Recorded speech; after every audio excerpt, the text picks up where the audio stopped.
Good morning. Welcome to Hindu Newspaper Analysis 28th December 2022. Exactly on the same day in 1885, we had establishment of Indian National Congress. This organization led process of national movement in which in the initial stage it involved in rising nationalism feelings among Indians. Later, it involved in significant movements also. Congress was established with the support of A.O. Hume, a British ICS officer. The first president was Umesh Chandra Banerjee. It was established at Gokuldas Tejpal Sanskrit College in Bombay.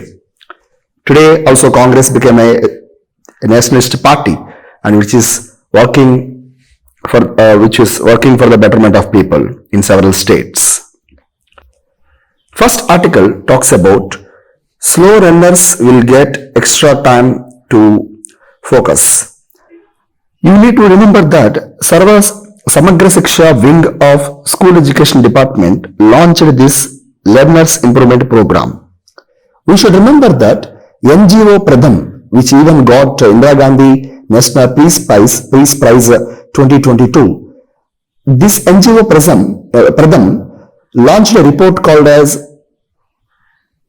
Annual Status of Education Report, SR report. It stated that throughout the India, learning outcomes are very minimal. For example, a 9th standard student even unable to read basic text of 2nd and 3rd class. In a particular manner, Andhra Pradesh government also conducted one survey, AP Learning Outcome Survey, which stated that learning outcomes are very low in India.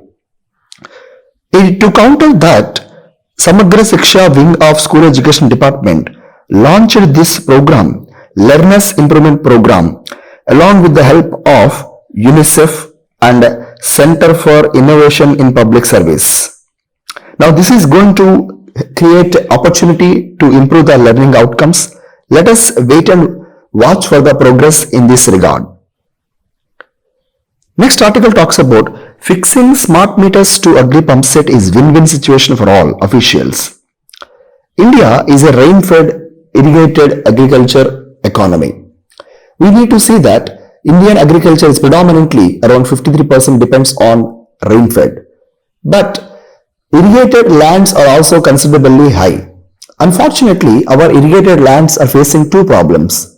One, under-irrigated sometimes and over-irrigated some other times. Now, at this point of time, Andhra Pradesh government brought this issue of fixing agri pump sets, which will help the farmers to get the better irrigation facilities.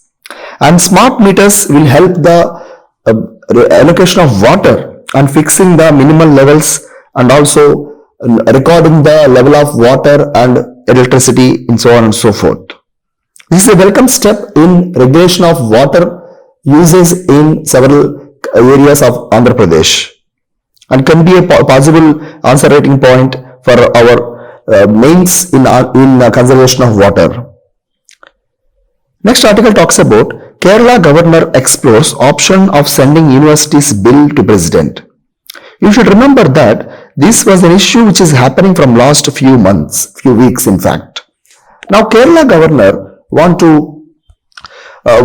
this university bill to be in a different manner because the bill aims to remove or exclude Kerala Governor as a Chancellor of state universities. In fact, it comes a couple of months back, even West Bengal also tried these things. West Bengal made the Chief Minister as a Chancellor to the universities. Of course, where this discussion started? The discussion started from the Punchi Commission, which recommended that governor should be allocated only for the constitutional duties.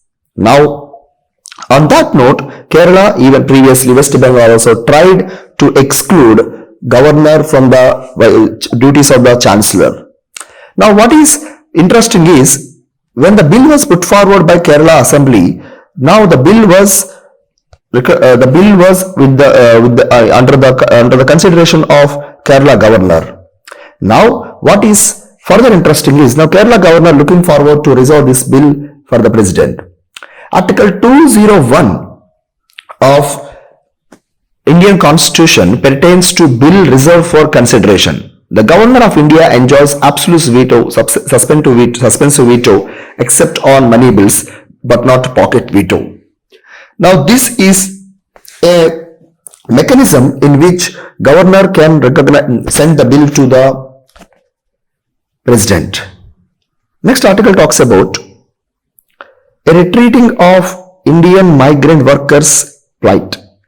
This article highlights about the recent observations of International Organization of Migration in World Migration Report 2022. Globally, 281 million migrants are there, and nearly two-thirds being labour migrants. 169 million labour migrants in 2019, and now it is in 2020 it is 164. No need to remember all these facts, but one thing is important, that South Asia has almost 40% share in labour migrants, and apart from that, the South Asian Gulf Migrant Corridor is the world's largest migrant corridor. Now, these points are helpful in understanding the migrant cycle in different countries. And within that, we have some states in India, particularly Tamil Nadu, Kerala, are even having a good number of migrants also. Now, I already highlighted that what are the different challenges to the migrants. Unfortunately, despite of India being the largest migrant sending and remittance receiving country, the welfare of migrants abroad is not a significant priority for the government and the policy makers. So it should be one of the major challenge for the migrant workers. Of course, India do have this Immigration Act 1983, but it was not updated any changes. And next important thing is, in winter session of Parliament, a document table shows that around 9 million migrant workers in the Gulf Cooperation, in the Cooperation Council of Arab States in GCC. But there are some states only passed safeguard rights for the migrants to protect them from the discrimination and to create some safety security nets. Unfortunately, COVID-19 also exposed this kafala system, that is a sponsorship system that regulates the relationship between the employee and migrant workers, which was invariably resulted in the mass retrenchment of labor forces. And this kafala system was exposed that people suffered a loss of employment. Now, this is the situation where Indian government should talk with the Gulf Cooperation Council or some other Gulf countries to create better conditions, better labor rights, and also grievance redressal mechanism for them.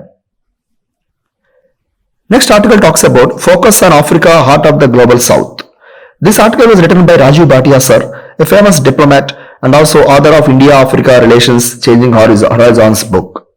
So he wrote this article in context of G20 meetings, and also India is going to have, Africa even had a summit with USA in the name of Washington Summit, in which Washington declared a slew of measures providing monetary assistance, providing infrastructure support, and also supporting their economy, and so on and so forth. It indicates that USA is now venturing a lot into the Africa region. We should also recall one more thing, that even China also doing a lot, because China even dedicated vaccine diplomacy with African countries.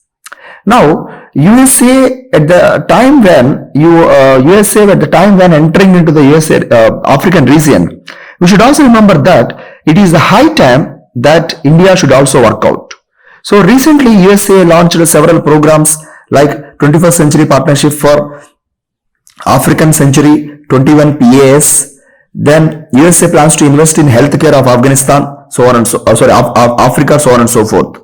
So this is a way to understand that China and USA both are contesting at Africa, and now it's India's turn. Now India is also doing the great things here, but using G20, India can engage with Africa in a better manner. At the same time, India can also join with USA to do more for these African countries.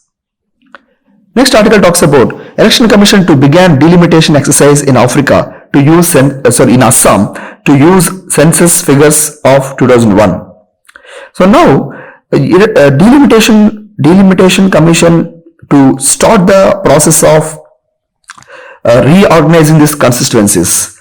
Now what do you mean by this delimitation? That is important for us. So delimitation is the process of fixing boundaries or territorial constituencies in the country to represent the changes in the population.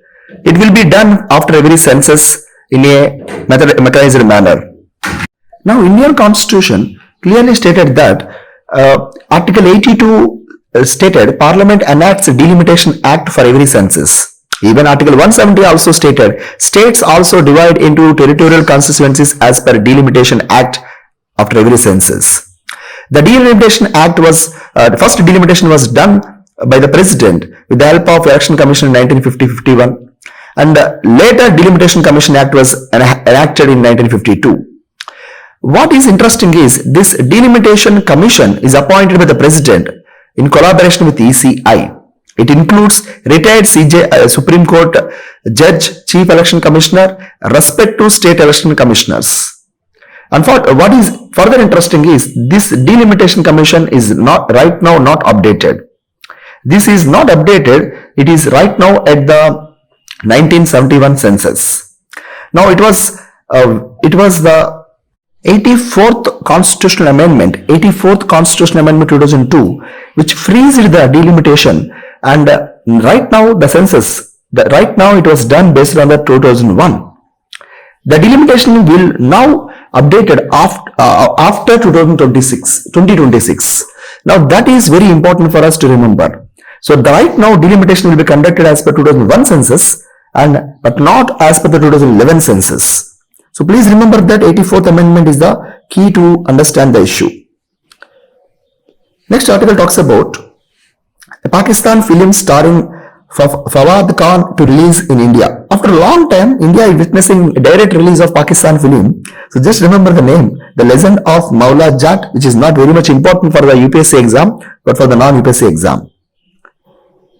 Parliamentary panel pulls up government for failure to create tourism council. Now, tourism council, it was one of the significant recommendation given by the committees. What is unfortunate is tourism council was not created as per the recommendation of the committee, because National Tourism Council, which is assumed to be on the lines of GST Council, which will directly recommend the states and Indian governments about the tourism policies and tourism developments and issues regarding its progress. Unfortunately, this tourism subject was in concurrent list in which state and center will have both rights or authorities. But unfortunately what happened is no state is taking serious actions against this council, which is a need of the hour. As I told you, tourism sector is one of the major significant factor to eradicate poverty, and tourism sector is also helpful to overcome the challenges in the economy also, as per 12th Planning Commission. So we better to have a tourism council for the progress and for redressing the challenges in the tourism sector in India. Taiwan extends mandatory military to 1 year citing threats from China. Now every country will have conscription, that is mandatory military duty. Even a South Korean pop star also recently entered into that duty also recently. Now Taiwan now extended to 1 year, which is even a important step for enhancing the border strength for the countries. China, Taiwan are in the news after the visit of Nancy Pelosi, speaker from the USA, and now since then we are having issues between them. So just look at Taiwan and China for better clarity. Next important article, what is the CAG audit report on Assam NRC? I am not going to explain you what is the CAG report because not very much important for our exam point of view. But for our convenience, let us try to understand what is NRC is about. National Register of Citizens in 1951, which was created to register the citizens in India. In a specialized manner, this includes citizens who were part of India and who came to India to stay for 6 months and who are staying in India from last 6 months. So it will record the Indian citizens and foreigners who are staying for the next 6 months and foreigners who are staying even from the 6 months. So this is a comprehensive data to find out who are exactly Indian citizens. Unfortunately, it was not updated throughout the country from 1951. Now, what is interesting is Assam people witnessed the influx of migrants from Bangladesh during its liberation war. At that time, Rajiv Gandhi assured Assam people to update NRC with respect to Assam by from the specific date, that is 25th March 1971. That is, from 25th March 1971, whoever come to Assam illegally, they are considered to be a foreigner and they are sent out from the Assam region. Now, from 1971 onwards, they tried to update it, but they never update it on timely basis. And finally, in 2019, with the force from the Supreme Court, as NRC was declared, and around certain lakhs of people came out from as a foreigners, and that leads to a complex situation. Now, CAG gave a report on NRC, not very much important for us. The NRC was updating of NRC was outcome of the Assam Accord in 1985, and try to remember the date 25th March 1971, which is important for our MCQ's point of view. That's all for today. Thank you so much and Jai Hind.